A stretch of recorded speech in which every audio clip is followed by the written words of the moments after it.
너는 여자잖아. 그것도 백 하나 없는 고아년이 뭘 그렇게 나대. 나는 훈련 교본에서 눈을 떼지 않았다.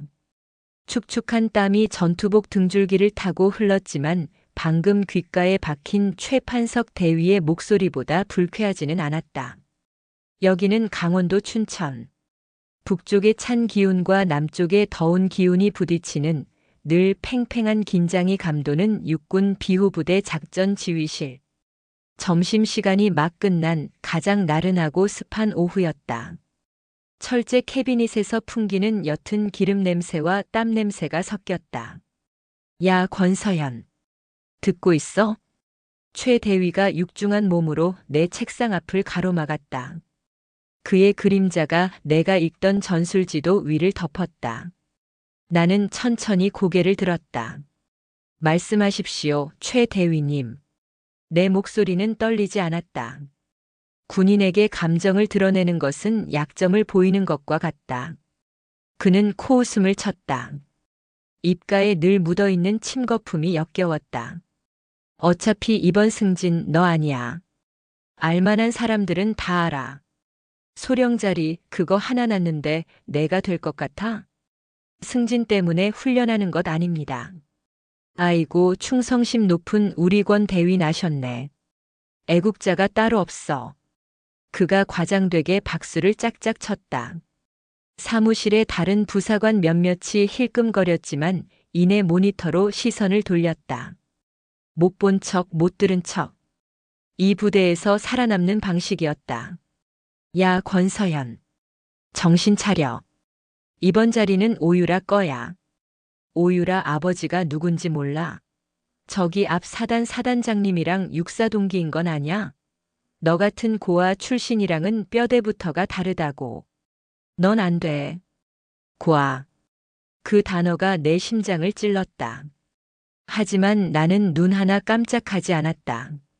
내가 여기서 무너지면 최판석의 말이 맞다는 걸 인정하는 꼴이다. 최 대위는 목소리를 더 낮췄다. 그 비웃음은 더 커졌다. 차라리 오유라 똥꼬나 빨아. 줄을 서 줄을. 그게 내가 소령 다는데 훨씬 빠를걸. 그렇게 죽어라 책상 파고 연병장 굴러봤자. 쯧쯧. 나대기는. 나는 묵묵히 그를 바라봤다. 그는 내 반응이 없자 재미없다는 듯 어깨를 으쓱하고는 자기 자리로 돌아갔다. 나는 책을 덮었다. 분노가 치밀었지만 그 분노를 다른 방향으로 사용해야 했다. 나는 권서현 대위다. 나는 대한민국 육군 군인이다. 승진 따위가 내군 생활의 전부는 아니었다. 하지만 최판석의 말은 나를 흔들었다.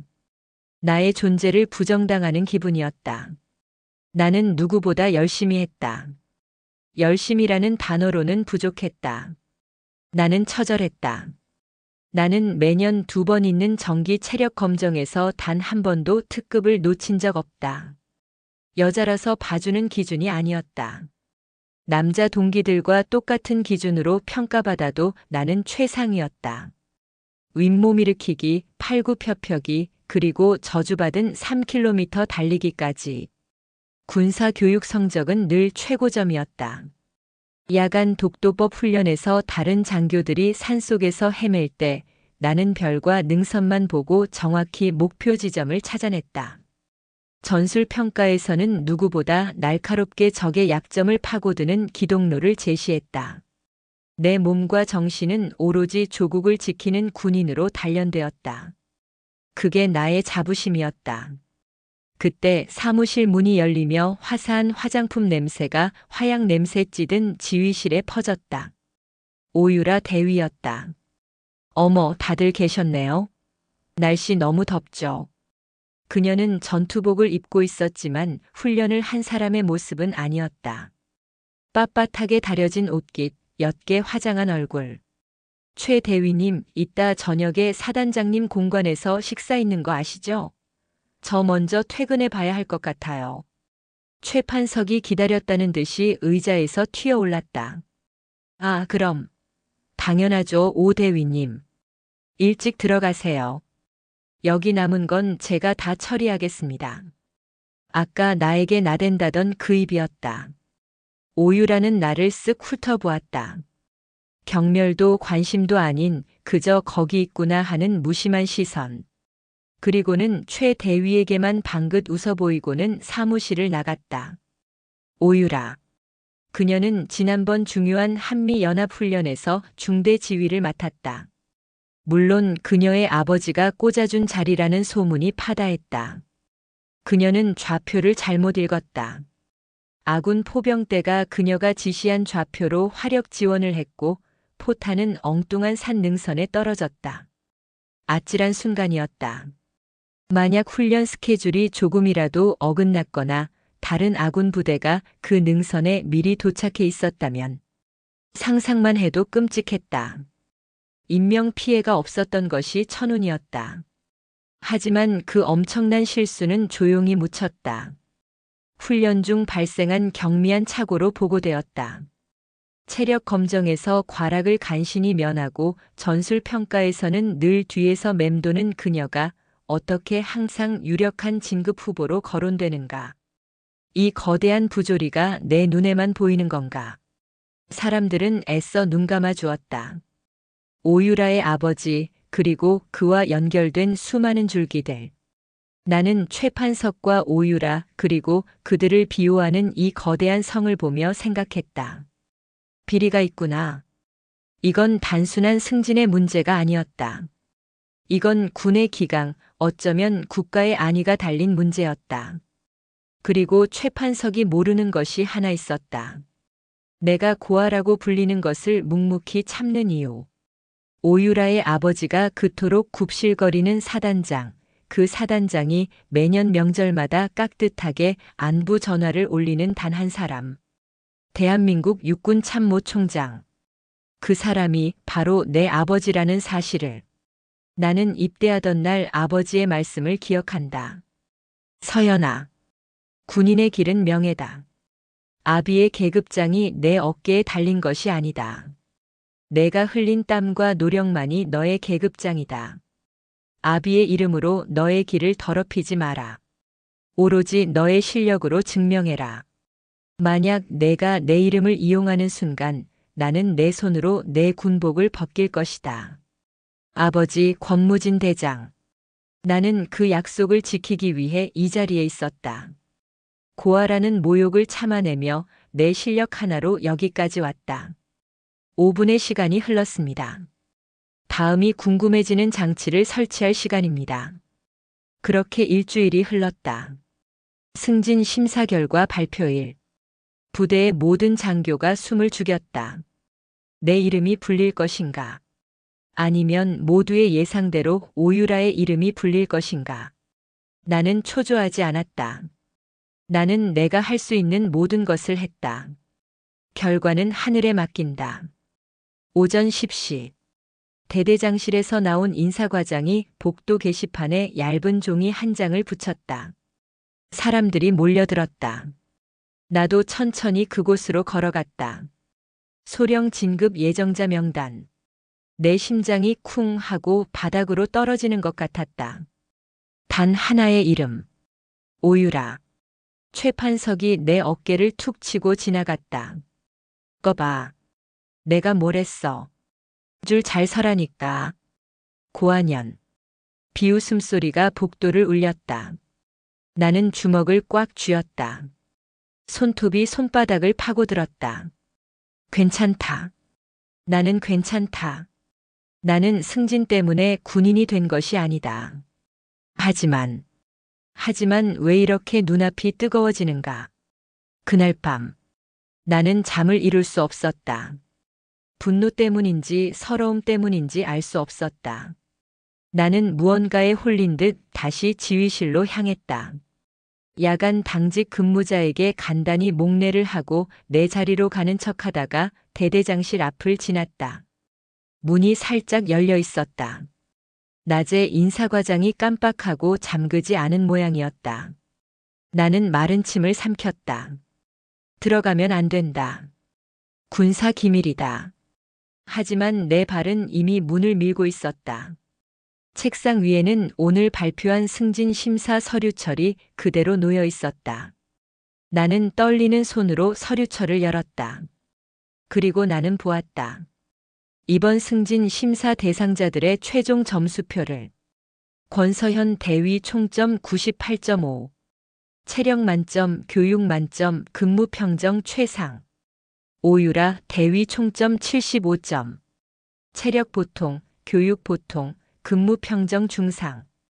내 점수가 압도적으로 높았다. 누가 봐도 명백한 나의 승리였다. 그런데 왜? 나는 다음 장을 넘겼다. 그리고 그곳에서 붉은색 펜으로 휘갈겨 쓴 한 줄의 문장을 발견했다. 상부 지시. 오유라 대위 내정. 피가 거꾸로 솟았다. 온몸이 부들부들 떨렸다. 이건 부조리를 넘어선 배신이다. 나의 노력을, 나의 명예를, 그리고 군인의 자부심을 짓밟은 행위다. 나는 조용히 서류를 원래대로 덮었다. 하지만 내 안에 무언가가 부서졌다. 나는 아버지를 부르지 않을 것이다. 아버지의 명예를 더럽힐 수는 없다. 하지만 이대로 당하고만 있지도 않을 것이다. 오유라, 최판석, 그리고 이 부패한 상부. 나 권서현은 당신들이 가장 두려워하는 방식으로 이 모든 것을 바로잡을 것이다. 나의 실력으로. 그리고 법으로. 나는 결심했다. 이것은 전쟁이다. 그날 밤 나는 한숨도 자지 못했다. 상부 지시. 오유라 대위 내정. 그 붉은 글씨는 내 머릿속을 떠나지 않았다. 나는 내가 본 것이 꿈이 아니라는 것을 증명하듯 밤새 내 전투와 끈을 풀었다 다시 묻기를 반복했다. 새벽 5시. 어둠이 채 가시지 않은 춘천의 공기는 칼날처럼 차가웠다. 나는 연병장을 가로질러 사격장으로 향했다. 이 시간에 권 대위. 사격장 관리병이 졸린 눈을 비비며 나를 맞았다. 표적지 준비해. K2K 소총 실탄 30발. 예. 지금.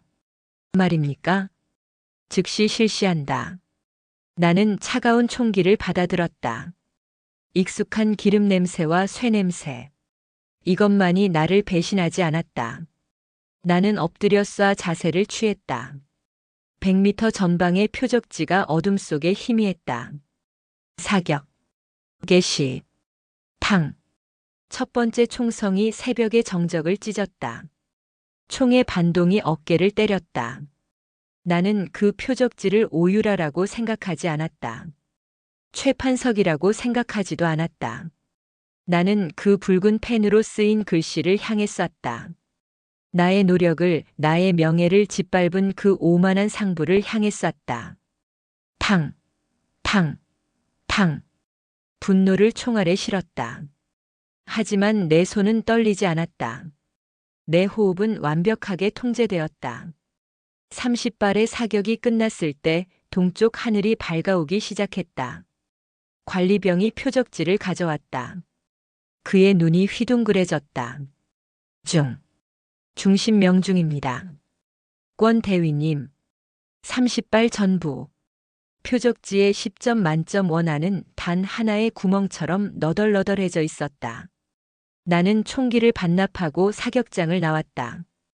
분노는 여전했지만 머리는 차갑게 식었다. 그래. 나는 이길 수 있다. 나는 저들처럼 붉은 펜으로 속임수를 쓰지 않는다. 나는 내가 가진 가장 강력한 무기, 나의 실력으로 저들의 심장을 정확히 꿰뚫을 것이다. 그날 오전, 오유라 대위의 소령 진급식이 열렸다. 작은 강당이었지만 대대장을 비롯한 부대 간부들이 총출동했다. 오유라의 아버지가 보낸 축하 화환이 유난히 크고 화려했다. 대대장이 직접 그녀의 어깨에 빛나는 소령 계급장을 달아주었다. 오유라는 감격에 겨운 듯 눈시울을 붉히는 연기를 했다. 이 모든 영광을 언제나 저를 믿고 이끌어주신 대대장님과 멀리서 응원해주시는 아버지께 돌립니다. 가증스러운 위선이었다. 나는 강당 맨 뒤 그림자 속에 서서 그 모습을 지켜봤다. 박수 소리가 울려 퍼졌지만 나는 손뼉을 치지 않았다. 내 손은 다른 것을 위해 준비되어야 했다. 진급식이 끝나고 이어진 간단한 다과회. 최 판석이 가장 먼저 오유라에게 달려갔다. 그는 이제 오 대위님이 아닌 오소령님이라고 부르며 목청을 높였다. 아이고 오소령님. 이제 오소령님이시네. 계급장이 아주 날개를 단 것 같습니다. 역시 지휘관의 상이야. 오유라는 특유의 가식적인 미소를 지으며 최 판석의 잔을 받았다. 그리고 그녀는 수많은 축하 인파 속에서 나를 정확히 찾아냈다. 그녀가 나에게 다가왔다. 어머, 권 대위. 도와줘서 고마워. 표정이 안 좋네. 그녀는 내 어깨를 친근하게 두드렸다. 너무 상심하지 마. 권 대위가 열심히 한 거 나도 알아.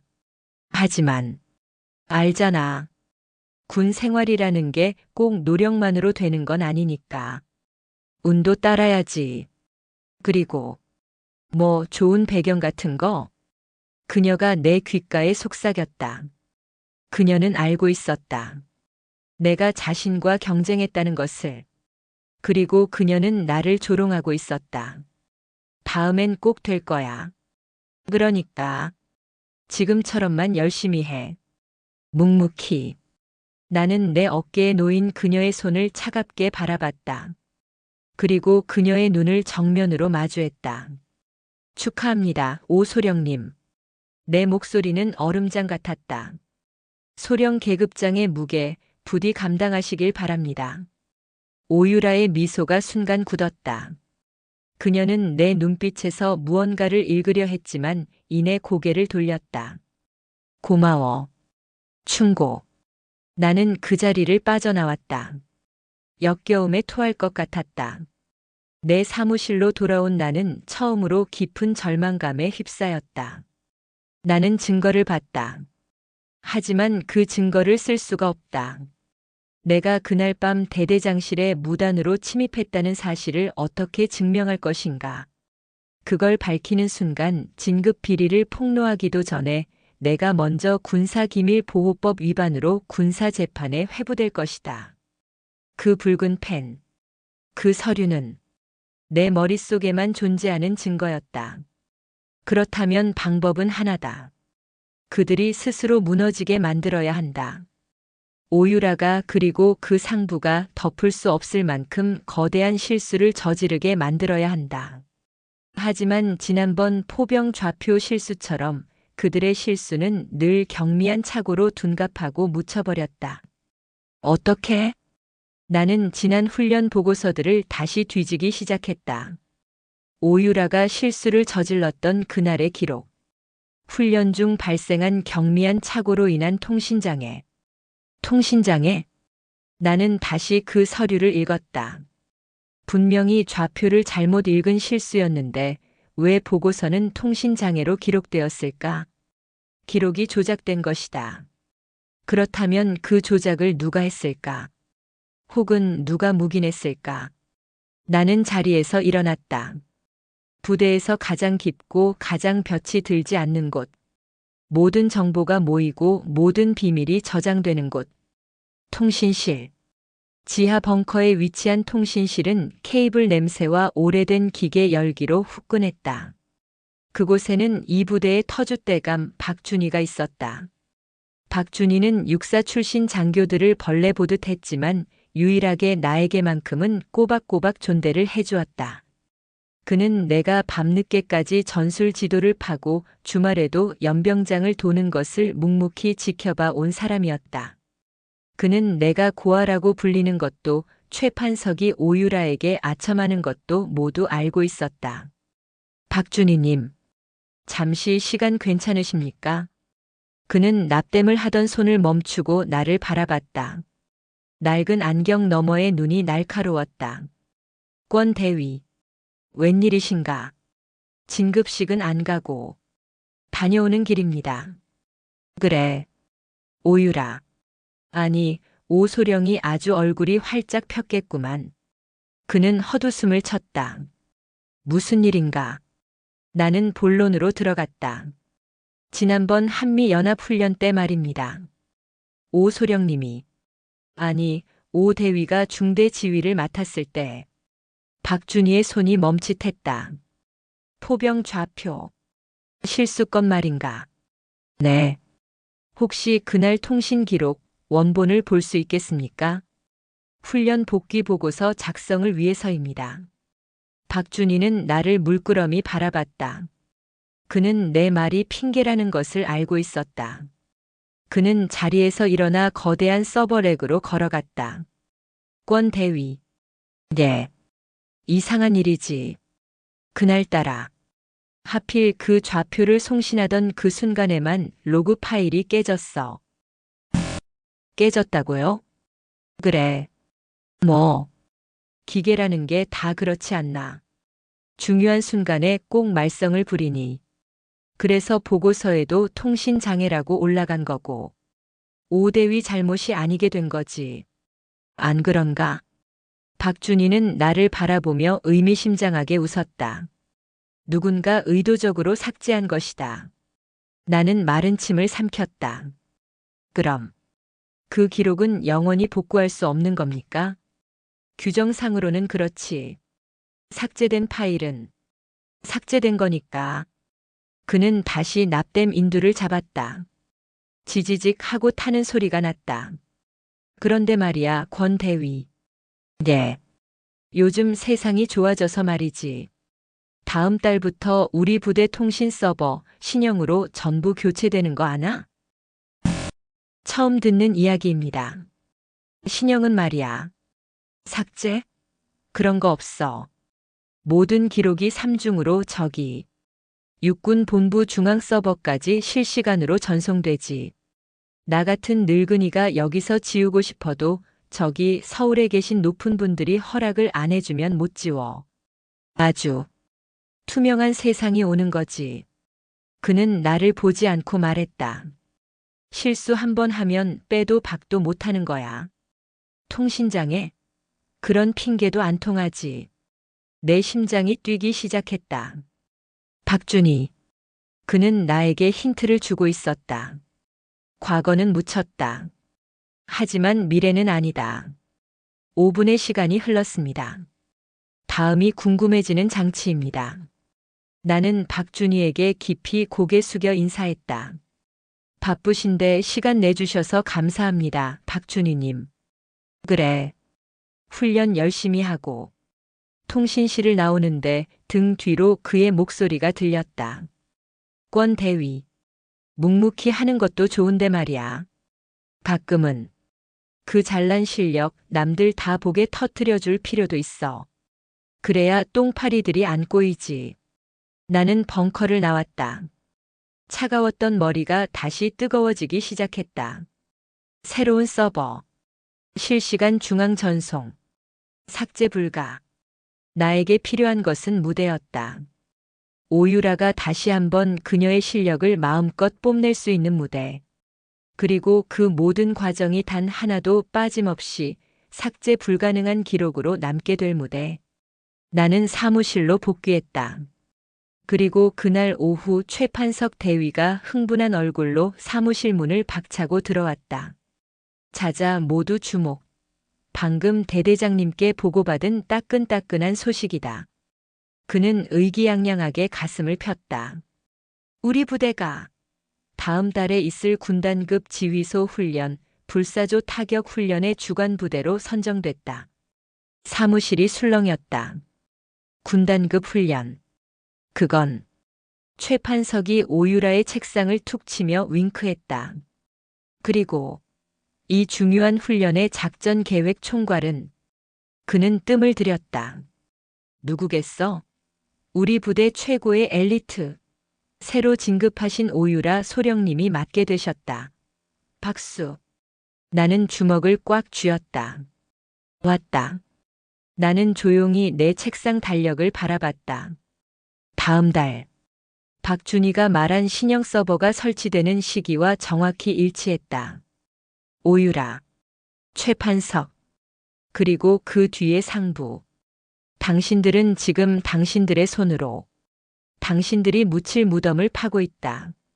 불사조 타격 훈련을 위한 첫 번째 작전 회의가 열렸다. 대대장실이 아닌 부대에서 가장 큰 지휘 통제실에서 열렸다. 오유라 소령은 마치 개선 장군처럼 회의실 중앙에 서서 새로 맞춘 듯 빳빳한 전투복 깃을 세우고 있었다. 다들 알다시피 이번 훈련의 작전 총괄은 내가 맡았다. 그녀는 나라는 단어에 힘을 주었다. 벌써부터 완장에 취해 있었다.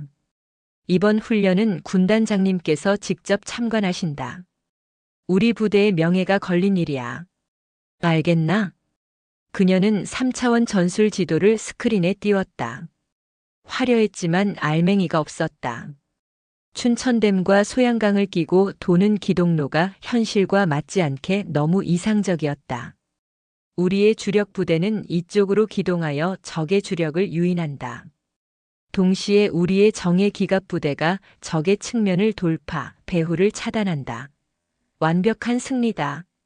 최판석 대위가 기다렸다는 듯이 오버액션을 하며 박수를 쳤다. 역시 오소령님이십니다. 이순신 장군도 울고 갈 책략입니다. 완벽합니다. 나는 묵묵히 그 광대극을 지켜봤다. 저 작전대로라면 보급로는 2배로 길어지고 기갑부대는 좁은 산악도로에서 고립될 것이 뻔했다. 오유라가 나를 쓱 훑어봤다. 그녀의 눈에 비웃음이 가득했다. 자, 그럼 각자 임무를 주겠다. 최 대위는 내 옆에서 작전 보좌를 맡는다. 예, 영광입니다. 그리고 권서현 대위. 회의실의 모든 시선이 나에게 쏟아졌다. 그녀가 나에게 무슨 모욕을 줄 것인가. 권 대위는 워낙 꼼꼼하고 그런 거 잘하잖아. 체력도 좋고. 그녀는 서류를 뒤적이다가 한 장을 뽑아 나에게 툭 던졌다. 이번 훈련에 대항군이 편성될 거야. 우리 대대의 작전 수행을 방해하고 교란하는 역할이지.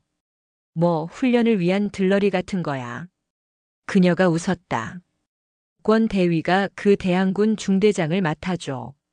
어차피 산속에서 뛰어다니고 텐트 치고 하는 거. 권 대위 전문이잖아. 난 여기 시원한 지휘소에서 큰 그림을 그려야 하니까. 그런 자잘한 건 부탁할게. 이것은 명백한 모욕이었다. 고아라고 불리던 나에게 들러리이자 산속에서 뛰어다니는 험한 역할을 떠넘긴 것이다. 작전의 중심에서 나를 완벽하게 배제하겠다는 뜻이었다. 최판석이 옆에서 거들었다. 이야, 오소령님 용병술이 대단하십니다. 적재적소 아닙니까? 적재적소. 권 대위 열심히 해. 똥개 역할도 누군가는 해야지. 가서 잘 지져보라고. 하하. 나는 그 서류를 받았다. 내 표정은 조금도 변하지 않았다. 알겠습니다. 대항군 중대장. 권서현 대위. 명령 수행하겠습니다. 나는 돌아섰다. 내 등 뒤로 그들의 비웃음 소리가 들렸다. 똥개라. 그래, 똥개가 되어주지. 하지만 당신들의 발목을 물어뜯고 숨통을 끊어놓을 똥개. 회의가 끝나고 나는 나에게 배정된 대항군 막사로 향했다. 본부대에서 가장 멀리 떨어진 버려진 구형 막사였다. 페인트는 벗겨지고 창문은 덜컹거렸다. 막사 앞 연병장에는 나에게 배정된 병력들이 삐딱하게 서 있었다. 나는 명단을 확인하고 내 눈을 의심했다. 각 중대에서 문제아로 찍힌 관심 병사들, 갓 전입 와서 어리바리한 신병들, 그리고 훈련에 아무 의욕이 없는 저녁일만 계산하는 말년 병장들. 그야말로 오합지졸이었다. 오유라는 나에게 들러리 역할뿐만 아니라 쓰레기 부대를 안겨준 것이다. 그들이 나를 훑어봤다. 여자 대위, 그것도 백없는 고아라고 소문난 나를 얕잡아보는 시선이 역력했다. 중대장님, 저희 뭐합니까? 어차피 가서 대충 총 몇 번 쏘고 포로로 잡혀주면 되는 거 아닙니까? 가장 덩치가 큰 말년 병장, 김병장이 팔짱을 낀 채 껄렁하게 물었다. 오소령님이 그러셨다는데. 이번 훈련 주인공은 자기들이라고. 우린 그냥 몸으로 때우는 엑스트라라고. 병사들 사이에서 키득거리는 웃음이 터져나왔다. 5분의 시간이 흘렀습니다. 다음이 궁금해지는 장치입니다. 나는 그들 앞에 섰다. 내 키는 김 병장의 어깨에도 미치지 못했지만 나는 그의 눈을 똑바로 쳐다봤다. 엑스트라? 내 목소리는 낮고 차가웠다. 연병장의 웃음소리가 잦아들었다. 너희들이 그렇게 생각한다면 그렇게 될 거다. 훈련 내내 질질 끌려다니다가 포로로 잡혀 모욕당하고 흙바닥에서 뒹굴게 되겠지. 그리고 모두에게 역시 저놈들은 오합지졸이야라는 소리를 듣게 될 거다. 나는 천천히 그들을 둘러봤다. 나는 너희들을 그렇게 만들 생각 없다. 나는 내 전투복 가슴팍에 달린 권서현이라는 이름표를 가리켰다. 나는 내 이름에 패배자라는 딱지를 붙일 생각이 없다. 너희들은? 김 병장이 침을 뱉었다. 그래서 뭐 어쩌랍니까? 우리가 저기 본부대 애들 이길 수나 있습니까? 걔들은 최신 장비에 오소령 빼게. 장비? 나는 그 말에 대꾸하지 않고 김 병장에게 말했다. 김 병장, 나를 공격해봐. 전력을 다해서. 예, 지금. 저보고 여자를. 나는 내 상관이고 여자가 아니라 군인이다. 명령이다. 공격해. 김 병장은 어깨를 으쓱하며 주먹을 쥐었다. 이건 중대장님이 시키신 겁니다. 그가 거대한 몸으로 나에게 달려들었다. 나는 그의 주먹을 피하지 않았다. 대신 그의 팔목을 잡아당기며 내 몸을 낮췄다. 그의 힘을 역이용해 그대로 업어매쳤다. 커헉. 100kg이 넘는 김 병장의 몸이 공중에 떴다가 연병장 바닥에 그대로 내다 꽂혔다. 먼지가 자욱하게 일었다. 병사들의 숨막히는 소리가 들렸다. 나는 김 병장의 목에 전투화를 대고 그를 내려다봤다. 다시 말하지. 장비가 아니라 사람이 싸우는 거다. 나는 발을 치웠다. 김 병장은 콜록거리며 일어나지도 못했다. 너희들은 본부대가 버린 카드일지 모른다. 하지만 버려진 카드가 조커가 될지 폐기물이 될지는 우리가 결정한다. 나는 너희들을 조커로 만들 거다. 그날부터 지옥 훈련이 시작되었다. 나는 그들에게 물자를 보급하는 들러리가 아니라 적의 심장부를 타격하는 특수부대의 전술을 가르쳤다. 대항군은 적이다. 적은 정정당당하게 싸우지 않는다. 적은 가장 약한 곳을 물어뜯고 가장 아픈 곳을 후벼 판다.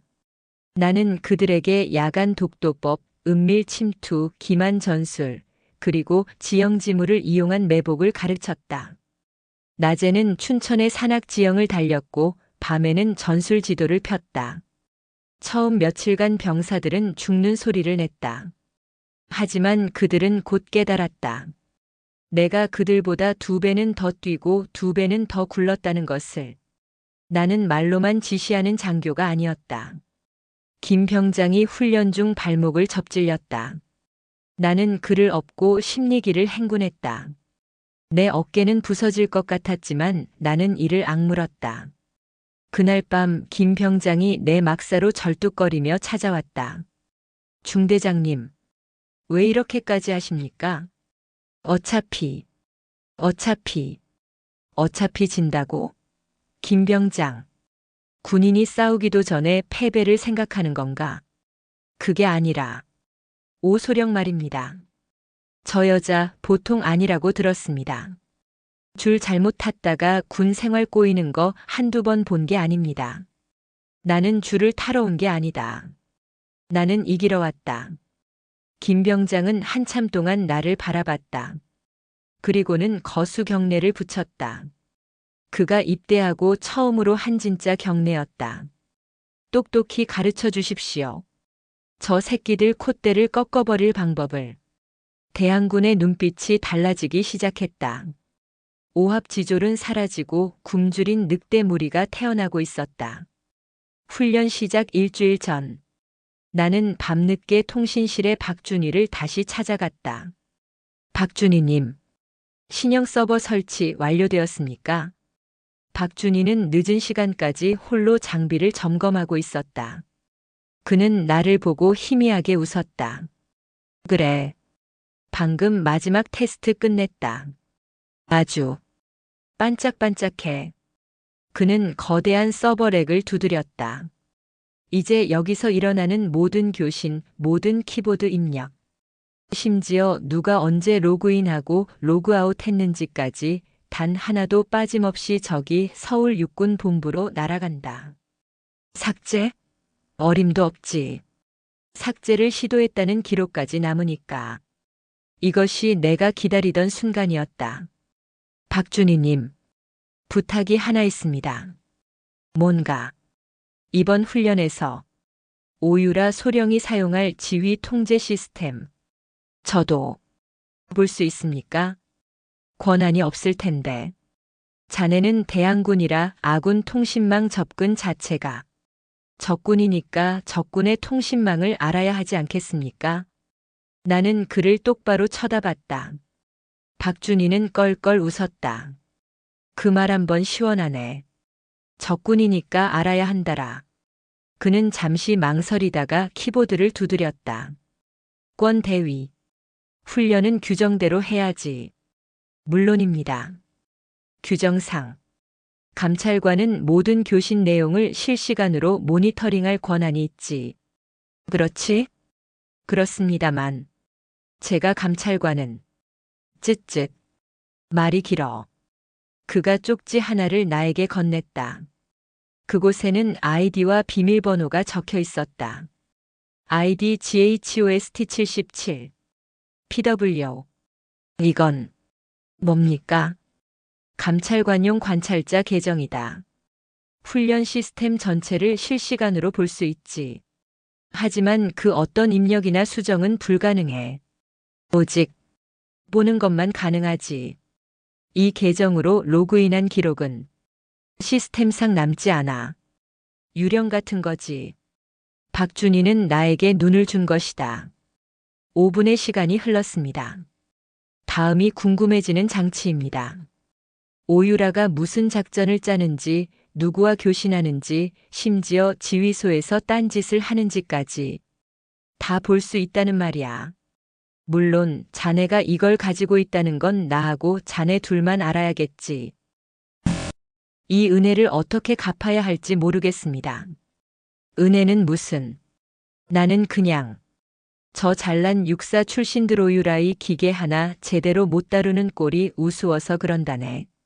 저들은 저 신형 서버가 자기들을 지켜줄 거라고 생각하겠지만 천만에 저건 심판대야 심판대. 나는 쪽지를 주머니 깊숙이 넣었다. 가보게. 똥개 역할도 바쁘겠구만. 나는 통신실을 나왔다. 이제 나에게는 굶주린 늑대 무리와 적의 심장부를 들여다볼 수 있는 유령의 눈이 생겼다. 그날 밤 나는 내 막사에서 노트북을 켰다. GHOST77 계정으로 훈련 시스템에 접속했다. 오유라의 지휘소 화면이 내 모니터에 그대로 떠올랐다. 그리고 나는 보았다. 오유라가 최판석과 나눈 메신저 대화창을. 최판석 오소령님. 그 권서현년 대항군 맡기고 아주 의기소침해 있습니다. 꼴 좋습니다. 오유라 냅둬. 흙바닥에서 구르게. 참 최대위. 내일 대항군 쪽에 가서 훈련 계획서 미리 받아와. 뭐라고 둘러대든. 최판석 예. 방어 훈련을 위해라고 하면 되지 않겠습니까? 하. 오유라 그래. 걔가 무슨 계획을 짜든 우리가 미리 알고 있으면 그만이야. 이번 훈련 아주 화려하게 끝내고 군단장님께 제대로 눈도장 찍어야지. 아, 피곤해. 난 내일 좀 늦게 출근할게. 아버지가 사단장님이랑 저녁 먹자고 해서. 피가 거꾸로 솟았다. 그들은 훈련조차도 속임수로 하려 하고 있었다. 좋아. 속임수를 원한다고. 나는 즉시 작전 계획서를 2개 만들기 시작했다. 어안 본부대 정면 기습 작전. 누가 봐도 무모하고 단순하며 멍청한 계획이었다. 비안 보급로 차단 및 통신망 교란 작전. 내 오합 지졸 부대의 기동력을 극대화하고 오유라의 가장 약한 고리인 보급과 통신을 끊어버리는 나의 진짜 계획이었다. 다음 날, 최판석이 거들먹거리며 내 막사로 찾아왔다. 어이 권 대위, 똥개 훈련은 잘 돼가나? 오소령님께서 아군 방어 훈련에 참고해야 하니 대항군 작전 계획서를 내일 모레까지 제출하라고 하시네. 나는 기다렸다는 듯이 서류철 하나를 그에게 건넸다. 어안 정면 기습 작전이었다. 최판석은 의심 없이 서류를 받아들고 콧방귀를 뀌며 사라졌다. 어디, 얼마나 멍청한 계획을 짰나 볼까. 그날 밤, 나는 다시 유령이 되었다. 나는 내 모니터를 통해 오유라가 내 어안을 보며 최판석과 낄낄대는 것을 지켜봤다. 오유라 푸하. 이게 뭐야?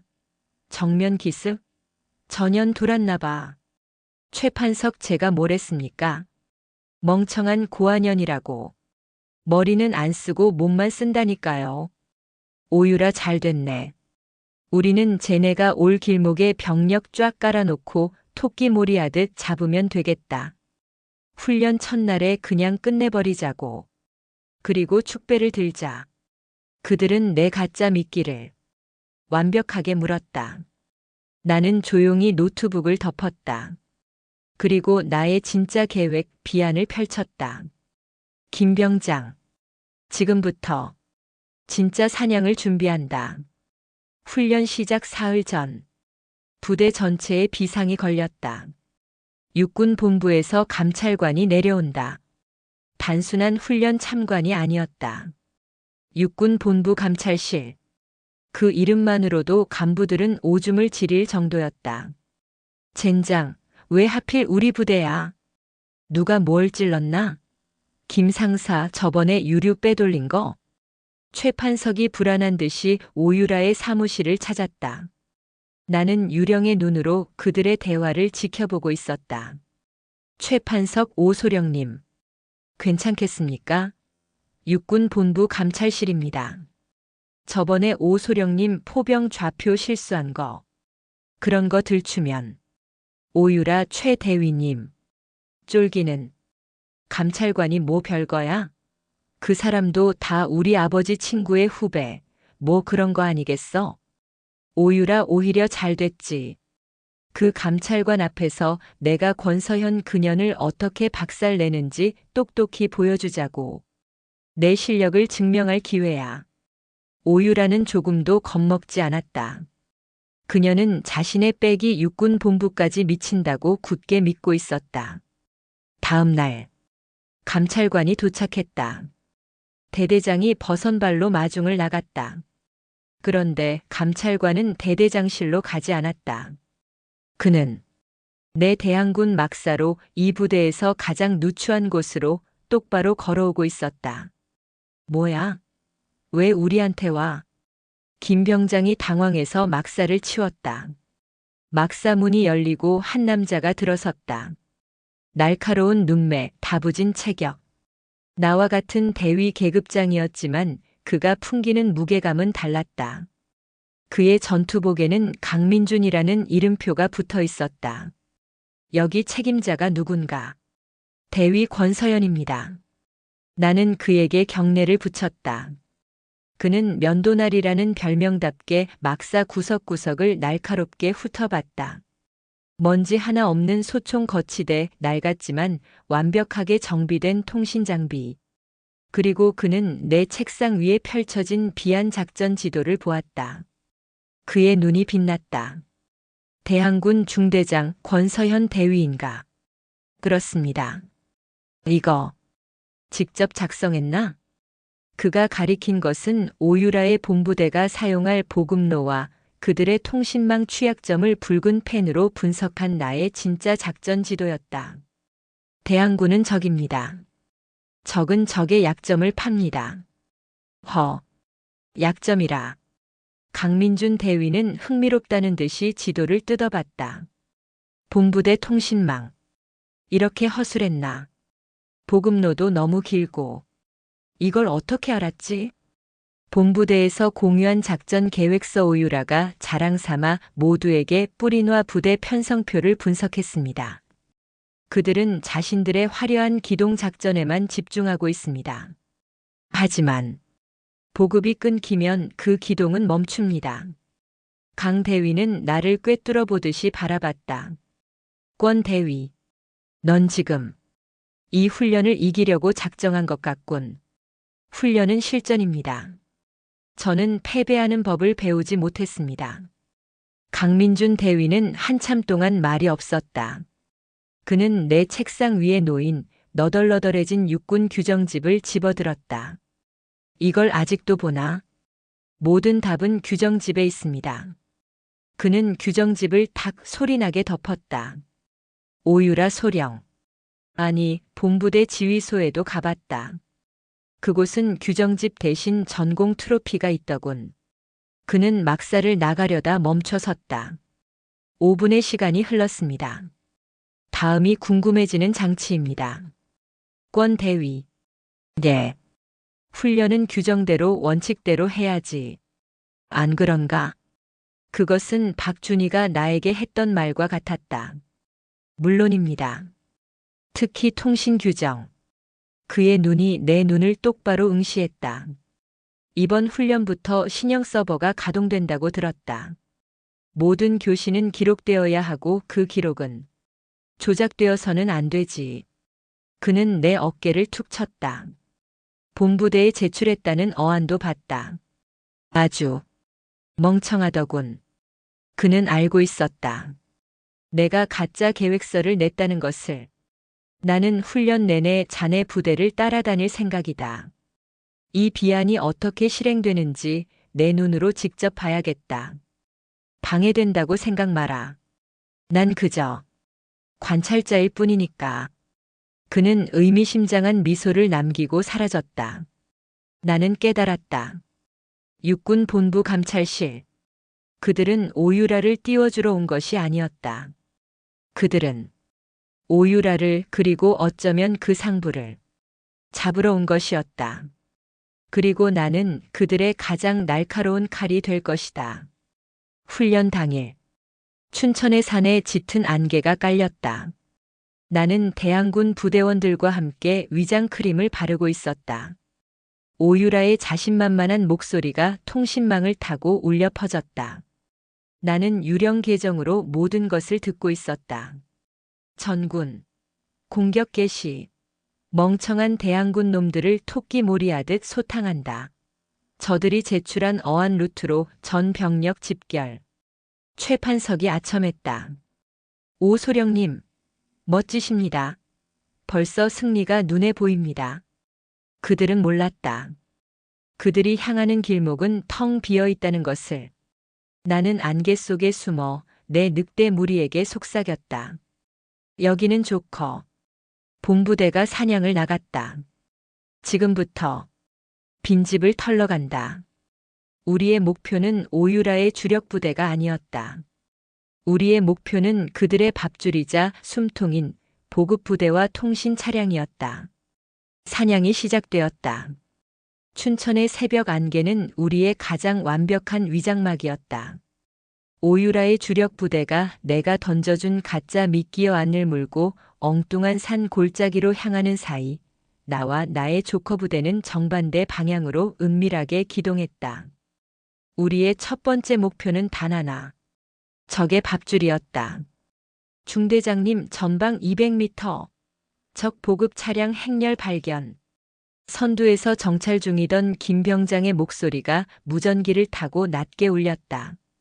나는 가지고 있던 유령 계정지 HOST-77 노트북을 열어 실시간 위성 화면과 대조했다.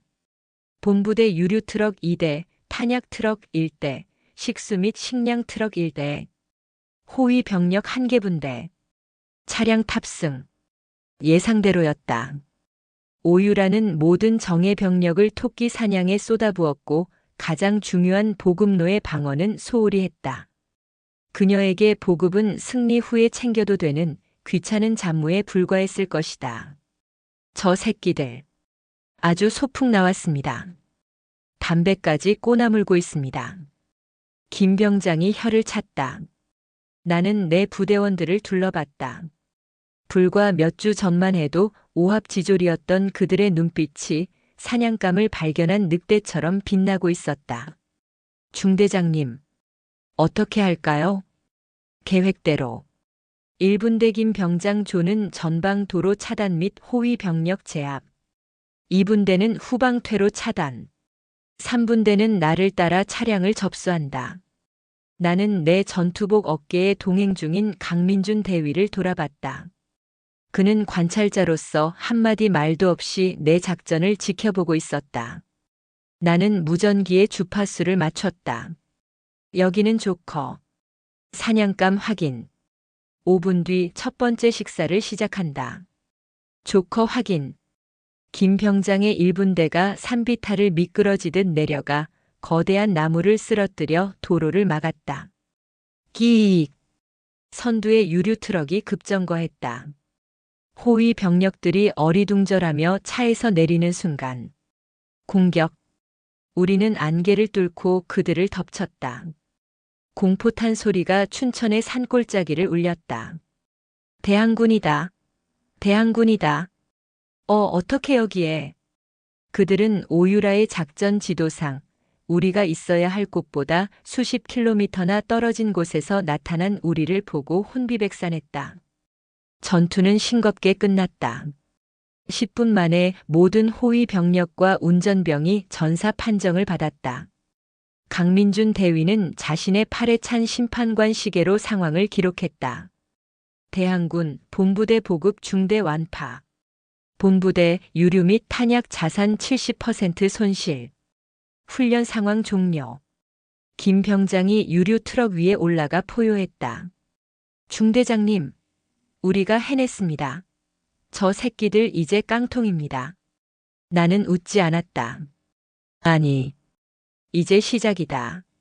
나는 노트북을 열어 유령 계정으로 오유라의 지휘소를 들여다봤다.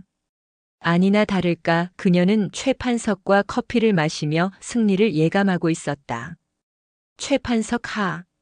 오소령님. 권서현 그년 지금쯤 우리 매복에 걸려서 울고 있을 겁니다. 오유라 꼴 좋지. 어디서 감히. 그때였다. 지휘소의 통신병이 새파랗게 질린 얼굴로 그녀에게 달려갔다. 소령님. 방금 무전이. 뭐야, 호들갑 떨지 말고 말해. 보급 중대가 전멸했다고 합니다. 유류랑 탄약. 전부 대항군에게 넘어갔다고. 오유라의 손에서 커피잔이 떨어졌다. 뭐? 그게 무슨 소리야? 대항군은 지금 5분의 시간이 흘렀습니다. 다음 장이 궁금해지는 순간입니다. 그녀는 스크린의 작전 지도를 미친 듯이 확대했다. 그녀가 보낸 주력 부대의 위치와 방금 교전이 일어난 보급로의 위치. 오유라 말도 안 돼. 그럼 우리가 쫓고 있던 건 뭐야? 최판석 소령님. 그럼 권서현이 제출한 어안은 가짜였단 말입니까? 오유라의 얼굴이 분노로 일그러졌다. 오유라 에이. 미친. 고아년이. 감히 날 속여. 그녀는 통신병의 멱살을 잡았다. 오유라 당장 주력 부대 돌려. 회군시켜. 그리고 통신 중계 차량. 당장 이쪽 골짜기로 이동시켜서 통신망 다시 확보해. 전현 위치 찾아내. 당장. 그녀는 가장 최악의 수를 두었다. 주력 부대는 이미 너무 깊이 들어가 유류 없이는 돌아오는 데만 반나절이 걸릴 터였다. 그리고 그녀는 자신의 귀이자 이빈 통신 중계 차량을 본대와 분리시켜 단독으로 이동시키라고 명령했다. 나는 그 명령을 실시간으로 엿듣고 있었다. 나는 내 비안 작전 지도의 두 번째 목표 지점을 손가락으로 가리켰다. 김병장. 예. 방금. 뇌가 제 발로 두개골을 열고 걸어 나오겠다고 한다. 예. 네. 말입니까? 그래. 적의 통신 중계 차량. 우리의 두 번째 사냥감이다. 저것만 잡으면 오유라는 완벽한 장님의 벙어리가 된다. 나는 강민준 대위를 바라봤다. 그는 혀를 내두르며 말했다. 권 대위. 자네. 정말 적으로 만나고 싶지 않군. 나는 대답 대신 늑대 무리에게 다음 사냥을 명령했다. 오유라의 명령을 받은 통신 중계 차량은 자신이 사지로 들어오고 있다는 것도 모른 채 좁은 산악 도로를 따라 이동하고 있었다. 중대장님. 저놈들. 호위 병력도 없이 달랑 두 놈입니다. 통신병 둘이답니다. 김 병장이 어이없다는 듯이 보고했다. 오유라는 단 1분이 급해서 호위 병력을 붙일 시간조차 주지 않은 것이다. 마가. 이번에는 전투도 없었다. 우리는 그저 도로 한복판에 나타나 손을 들었다. 통신 차량이 급정거했다. 어리바리한 통신병 2명이 창문을 내렸다. 무슨 일입니까? 우린 지금. 김 병장이 그들의 머리에 모의 총열을 겨눴다. 내려. 안 내리면 전사 판정이다. 10초 만에 우리는 춘천 일대의 모든 교신을 관장하는 신형 서버가 탑재된 통신 중계 차량을 손에 넣었다. 나는 차량에 올라탔다. 그리고 유령 계정이 아닌 관리자 권한으로 시스템에 접속했다. 이제 나는 관찰자가 아니라 이 훈련의 신이 되었다. 권 대위. 뭘 하려는 건가? 강민준 대위가 내 어깨를 잡았다. 잠시만. 지켜보시죠. 지금부터 오유라 소령님의 진짜 실력을 감상할 시간입니다. 나는 시스템에 접속한 채 오유라가 사용하는 주 통신망 채널을 닫아버렸다. 연결이 끊겼습니다. 그 순간 오유라의 지휘소 모니터내가 엿보던가 파랗게 변했다. 오유라 뭐야? 왜 또 이래? 통신병 소령님, 방금 통신 중계 차량과의 연결이 끊겼습니다. 최판석 그게 무슨 소리야? 방금 출발했잖아. 통신병 모르겠습니다. 그냥 사라졌습니다. 레이더에서. 이제 그들은 유일한 장거리 통신 수단을 잃었다. 남은 것은 단거리 무전기뿐. 그것은 이 험한 춘천 산악 지형에서는 옆 중대와도 교신이 될까 말까 한 먹통 장비였다. 나는 내 노트북으로 그들의 단거리 무전망 주파수를 잡았다. 이제 그들의 모든 날 것의 목소리가 내 귀로 들어오기 시작했다. 칙. 야. 들려. 칙. 주력 부대. 응답하라. 젠장. 오유라가 직접 무전기를 잡고 소리치고 있었다. 권서현. 그게 같은 년. 그녀는 분노를 이기지 못하고 무전기를 바닥에 내동댕이 쳤다. 꽝. 최판석이 그녀의 눈치를 보며 다가왔다. 오소령님. 진정하십시오. 일단 후퇴를. 주력 부대가 유류도 없는데. 고립되면. 후퇴. 오유라의 비명이 터져 나왔다. 지금 나더러 후퇴하라고. 저 고아년한테 이 훈련을 망쳤다고. 그녀가 최판석의 멱살을 잡았다. 내가 전연 작전 계획서 보고 멍청하다고 했잖아. 내가 완벽하다고 했잖아. 이 무능한 새끼야. 5분의 시간이 흘렀습니다. 다음이 궁금해지는 순간입니다. 짝. 날카로운 소리가 무전기를 타고 울렸다. 강민준 대위와 나의 눈이 마주쳤다. 오유라가 최판석의 뺨을 후려친 것이다. 최판석 소령님. 오유라 닥쳐. 이 쓸모없는 새끼. 너 같은 놈 때문에. 너 같은 놈 때문에 내 군 생활이. 오유라 다 필요 없어. 당장 위성 전화기 가져와. 최판석이 공포에 질린 목소리로 말했다. 최판석 예. 위성 전화기 말입니까? 그건 훈련 규정 위반. 내가 책임져. 당장 가져오지 못해. 나는 강민준 대위를 바라봤다. 규정 위반입니다. 강 대위는 자신의 녹음기를 켰다. 계속하지. 오유라가 위성 전화기를 집어들고 번호를 눌렀다. 훈련 시스템이 아닌 실제 외부 민간 통신망이었다. 오유라. 아빠. 나 유라야. 오유라. 아니. 훈련 중인데. 훈련이. 엉망이 됐어. 오유라 그 권서현이라고. 백도 없는 고아년. 그년이 내 훈련을 다 망쳐놨어. 아빠. 당장 군단장님한테 전화해. 박충식 아저씨한테. 내 심장이 멎는 것 같았다. 박충식. 오유라 응. 그 아저씨가 이번 훈련 군단장이잖아. 당장 이 훈련 중단시키라고 해. 그리고 저 권서현 년. 저거 당장 징계 때리라고 해. 불복종이라고. 응. 알았어. 빨리. 그녀가 전화를 끊었다. 나는 강민준 대위를 바라봤다. 박충식 군단장. 강민준 대위의 얼굴이 얼음장처럼 차가워졌다. 붉은 펜의 주인이 군단장이었군. 우리는 괴물의 꼬리가 아니라 몸통을 잡아낸 것이다. 오유라가 전화를 끊고 불과 10분 뒤 훈련에 참가한 모든 부대의 통신망으로 비상방송이 울려 퍼졌다. 전군. 여기는 훈련 통제본부.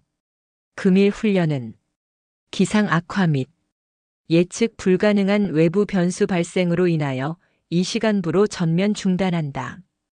반복한다. 훈련은 중단한다.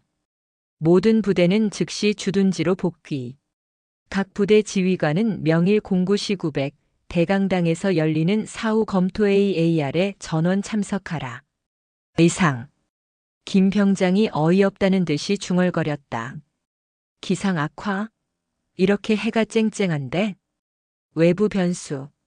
그게 바로 우리 아닙니까, 중대장님? 다른 병사가 흥분해서 말했다. 나는 웃지 않았다. 아니, 그 외부 변수는 오유라의 아버지가 건 전화다. 강민준 대위가 내게 다가왔다. 권 대위. 상황이 최악으로 치닫고 있다. 무슨 말씀이십니까? 군단장이 직접 훈련을 중단시켰어. 이건 사고를 덮겠다는 뜻이다. 명백한 직권 남용이야. 우리에겐 녹음 파일이 있습니다. 신형 서버에도 모든 기록이. 그들은 그 기록을 편집하려 들 거다. 강 대위는 턱을 문질렀다. 내일 열릴 사후 검토 AAR. 그건 진실을 밝히는 자리가 아닐 거야.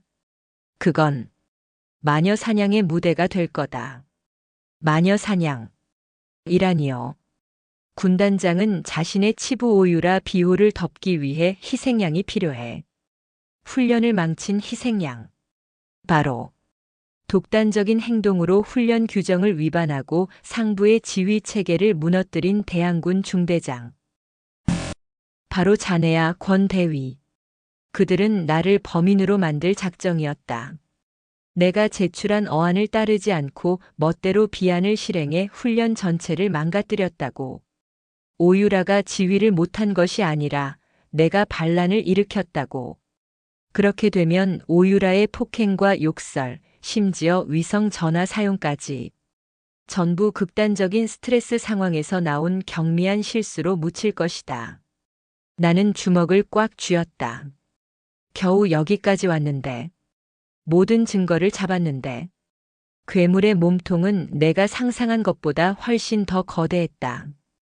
5분의 시간이 흘렀습니다. 다음이 궁금해지는 장치입니다. 이제 어떡합니까? 내가 물었다. 내 목소리가 처음으로 떨려 나왔다. 강민준 대위는 나를 물끄러미 바라봤다. 방법은 하나다. 그들이 우리를 마녀 사냥하려 한다면 그 무대 자체를 우리가 뒤집어 엎는 수밖에. 어떻게 말입니까? 거긴 군단장의 무대입니다. 아니, 강 대위가 싸늘하게 웃었다. 거긴 증거가 말하는 무대다. 그는 내 어깨를 잡았다. 권 대위, 자네가 오늘 한 일은 완벽했어. 자네는 군인으로서 이겼다. 이제 내일은 감찰관인 내가 뛸 차례다. 하지만 군단장입니다. 강 대위님 혼자서. 혼자? 그는 웃었다. 왜 혼자라고 생각하지? 이 모든 기록, 오유라의 비명, 최판석의 뺨 맞는 소리, 그리고 군단장의 이름을 부른 그 위성 전화 기록까지. 이 신형 서버가 어디로 전송한다고 했지? 육군본부. 그래. 육군본부. 감찰실. 내 직속 상관 책상 위로. 강민준 대위는 단순한 면도날이 아니었다. 그는 처음부터 이 군단장을 잡기 위해 혹은 더 큰 무언가를 잡기 위해 내려온 사냥개였다. 내일 사후 검토 AAR가 열린다. 강 대위는 통신 중계 차량에서 내렸다. 권 대위, 자네는 내일 아무것도 하지 마. 그저 피해자로 앉아 있어. 고한현이라고 불린 억울한 피해자. 그리고 내가 신호를 주거든. 자네가 어떻게 이겼는지 자네의 그 비안을 담담하게 모두에게 보고해. 알겠습니다. 내일은 아주 긴 하루가 될 거다. 나는 부대로 복귀하는 트럭에 앉아 춘천의 노을을 바라봤다. 박충식 군단장. 나는 그 이름을 곱씹었다. 내가 그날 밤 대대장실에서 봤던 붉은 펜. 그 펜의 주인을 마침내 찾아냈다. 내일 그 대강당은 누군가의 공개 처형장이 될 것이다. 다음 날 오전 9시 춘천 비호부대 대강당은 그 어느 때보다 삼엄한 기운이 감돌았다. 평소 훈련이 끝나면 왁자지껄했을 장교들이 오늘은 마치 장례식장에 온 사람들처럼 입을 굳게 다물고 있었다. 나는 내 대항군 부대원들과 함께 강당 맨 앞줄, 피고인석처럼 마련된 자리에 앉았다. 우리가 패잔병이 아닌 승전 부대임에도 사람들은 우리를 마치 죄인처럼 힐끔거렸다. 중대장님, 분위기가 왜 이럽니까? 꼭 우리가 죽을 죄 지은 놈들 같습니다. 김 병장이 빳빳하게 다린 전투복 차림으로 내게 속삭였다. 긴장할 것 없다, 김 병장. 우리는 우리가 한 일을 그대로 말하면 된다. 나는 그를 안심시켰지만 내 손바닥에도 축축한 땀이 배어나왔다. 강당 두 번째 줄에는 오유라 소령과 최판석 대위가 앉아 있었다. 어젯밤의 공포는 온데간데 없었다. 오유라는 오히려 당당해 보였다. 누군가에게 걱정 말라는 확답이라도 받은 얼굴이었다. 그녀는 나를 돌아보며 넌 이제 죽었다는 듯한 경멸의 미소를 지어 보였다. 모든 준비가 끝났다. 군단장이 모든 것을 덮어버리고 나를 희생양으로 삼을 준비. 오전 9시 정각. 군단장님 입장하십니다. 우렁찬 호령과 함께 강당의 모든 군인이 기립했다. 육중한 문이 열리고 별 3개의 계급장이 번쩍이며 붉은 펜의 주인 박충식 군단장이 들어섰다. 그는 위풍당당했다. 그리고 극도로 분노해 있었다. 그는 어젯밤 오유라의 아버지에게서 모든 보고를 받았을 것이다. 자신의 치부가 저 고한현 하나 때문에 드러날 뻔했다는 사실에 대한 분노. 그는 단상에 올라 마이크를 잡았다. 모두 앉아라.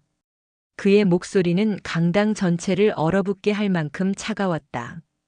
어제 우리 군단 창설 이래 가장 수치스러운 일이 발생했다. 불사조 타격 훈련은 전면 실패했다. 간부들이 술렁였다. 실패? 그리고 그 실패의 원인은 군단장의 시선이 독사처럼 나를 향해 날아와 박혔다. 훈련 규정을 무시하고 상부의 지휘 체계를 유린하며 멋대로 적전분란을 일으킨 대항군 중대장의 명백한 항명 때문이다. 항명. 군인에게 사형 선고나 다름없는 단어였다. 강당의 모든 시선이 나에게 쏟아졌다. 전연이었어. 감히 군단장님 훈련을 망쳐? 나는 입술을 깨물었다. 강민준 대위의 말이 맞았다. 이것은 마녀 사냥이었다. 군단장이 손짓했다. 오유라 소령. 단상으로 올라와서 어제 자네가 겪은 상황을, 저 오만한 대항군 중대장의 만행을 똑똑히 보고하도록. 오유라가 기다렸다는 듯이 일어섰다. 그녀는 완벽한 피해자의 얼굴을 하고 있었다. 충성. 소령 오유라. 보고 시작하겠습니다. 그녀는 눈물까지 글썽이며 말을 이었다. 저는 어떻게든 훈련을 성공시키려 했습니다. 하지만 권서현 대위는 처음부터 훈련을 방해할 작정이었습니다.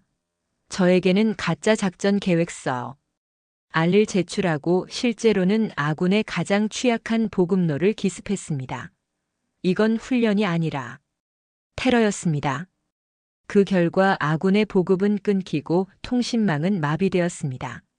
저는 어떻게든 지휘 체계를 복구하려 했지만 그 극심한 스트레스 상황에서 그녀는 최판석을 바라봤다.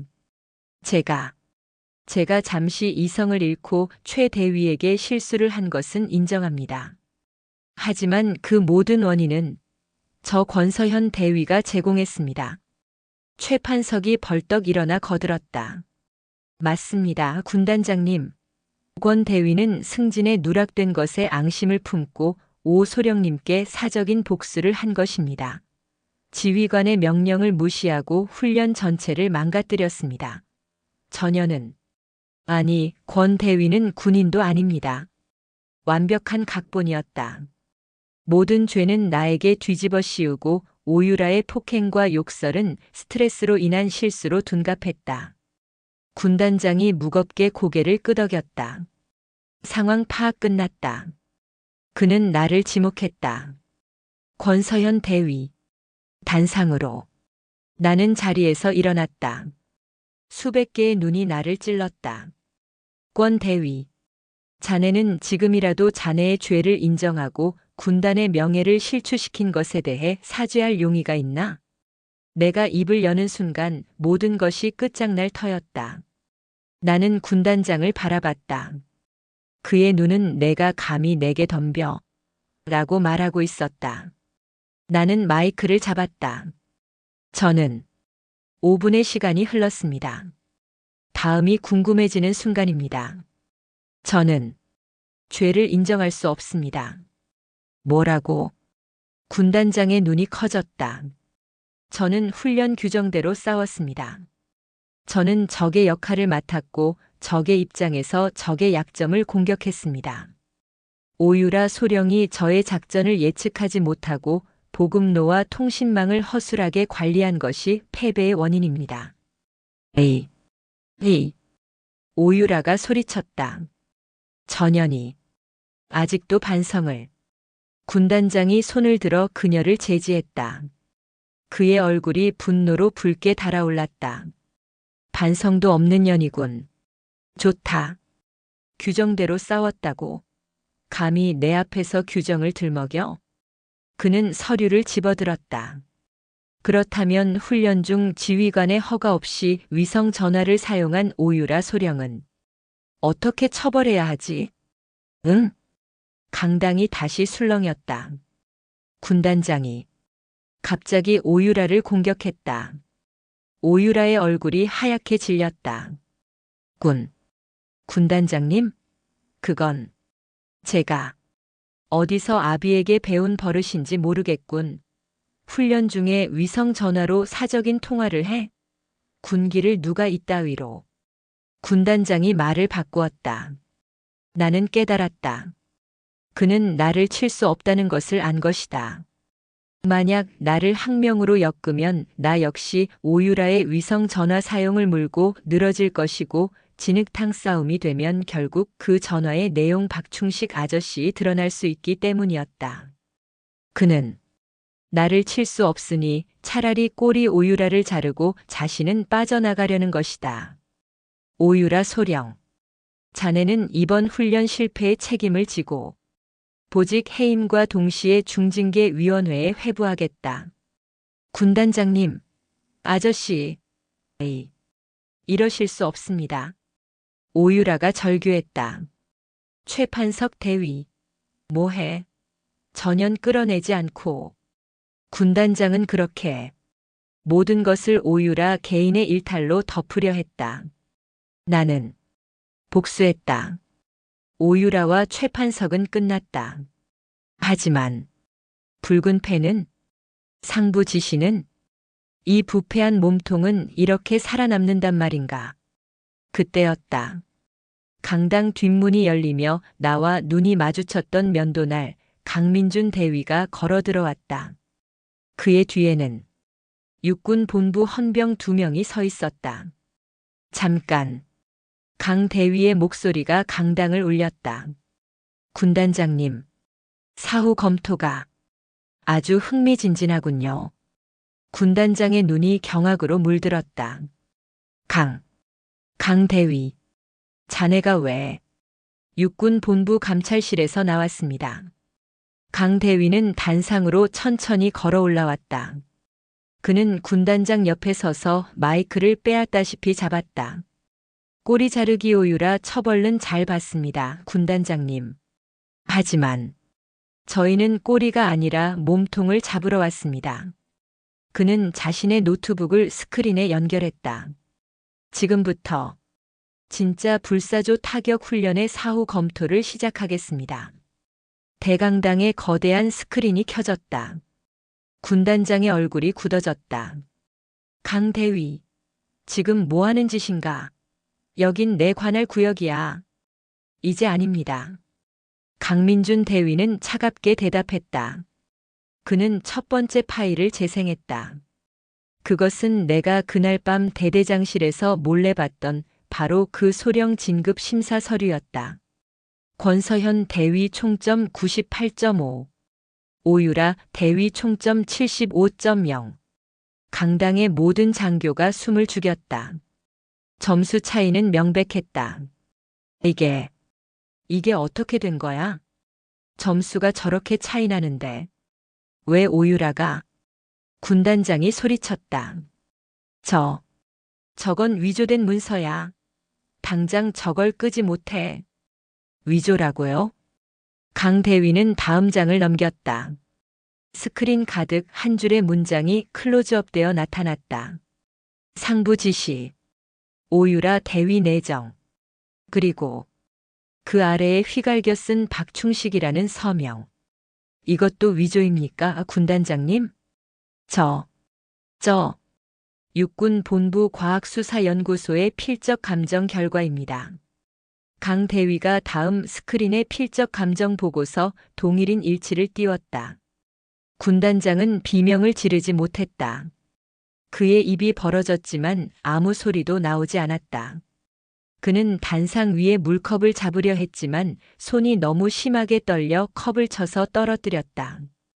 쨍그랑. 컵이 깨지는 소리가 대강당을 울렸다. 강민준 대위는 그를 몰아붙였다. 군단장 박충식, 당신은 사사로운 인연 오유라 아버지의 눈이 멀어 유능한 군인의 앞길을 막고 그 자리에 무능한 장교를 앉혔다. 그리고 강 대위는 다음 파일을 재생했다. 어제 오유라가 위성 전화로 절규하던 바로 그 녹음 파일이었다. 아빠, 당장 군단장님한테 전화해. 박충식 아저씨한테. 이게 바로 당신이 고아년이라고 모욕당하도록 방치한 권서현 대위가 목숨을 걸고 확보한 당신들의 부패의 증거다. 강 대위는 나를 바라봤다. 권 대위. 단상으로. 나는 천천히 단상으로 걸어 올라갔다. 강 대위는 나를 장교들 앞에 세웠다. 이 자리에 있는 모두가 백을 이야기할 때 권서현 대위는 실력을 연마했다. 당신들이 줄을 설 때 권 대위는 규정을 파고들었다. 그리고 강 대위는 스크린에 마지막 파일을 띄웠다. 그것은 단 한 사람의 얼굴이었다. 별 4개가 빛나는 정복을 입은 대한민국 육군참모총장 권무진 대장. 나의 아버지. 강당의 모든 장교가 저도 모르게 자리에서 일어설 뻔했다. 군단장은 그 사진을 보고 다리가 풀린 듯 그 자리에 주저앉았다. 그는 모든 것을 깨달은 것이다.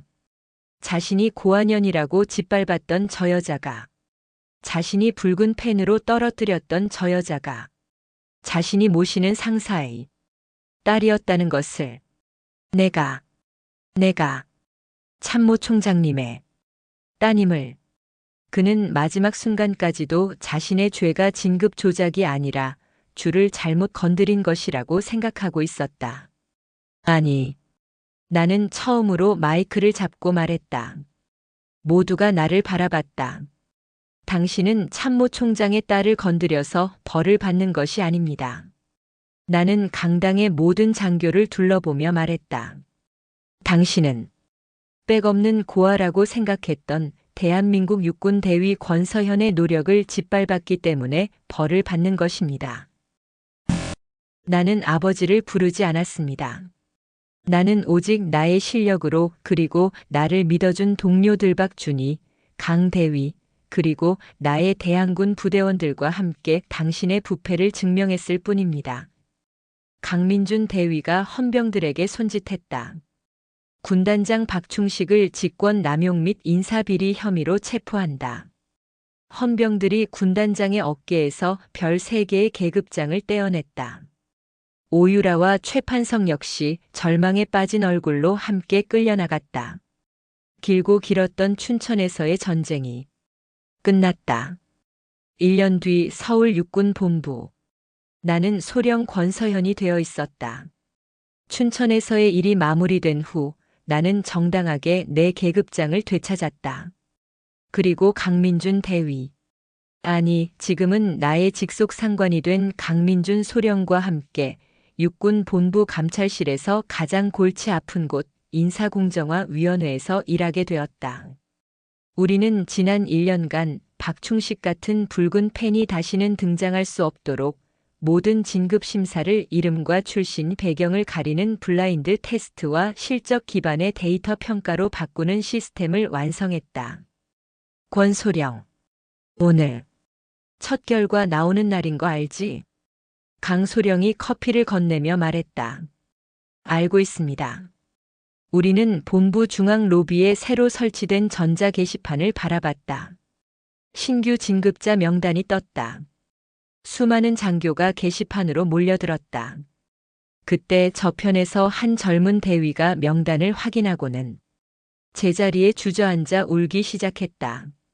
그녀의 친구가 그녀를 부축했다. 왜 그래? 떨어진 거야? 아니야. 나 진급했어. 정말이야? 세상에. 축하해. 믿을 수가 없어.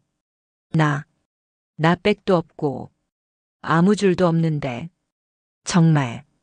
정말 내 실력만 보고. 나는 그 모습을 묵묵히 바라봤다. 저 여대 위의 눈물. 그것이 바로 내가 이 끔찍한 전쟁을 치른 이유였다. 백이 있든 없든 고아든 아니든 노력한 사람이 정당하게 대우받는 세상. 그때 복도 저편에서 익숙한 인형이 지나갔다. 육군 참모총장 권무진 대장. 나의 아버지. 그는 수많은 장교의 경례를 받으며 지나가다가 잠시 나를 바라봤다. 나는 그를 향해 경례를 붙였다. 아버지는 나에게 경례를 받으시고는 아주 희미하게 그러나 그 누구보다 자랑스럽다는 눈빛으로 아주 살짝 고개를 끄덕여 주셨다. 그것으로 충분했다. 나의 복수는 끝났고 나의 진짜 군 생활은 이제 시작이었다.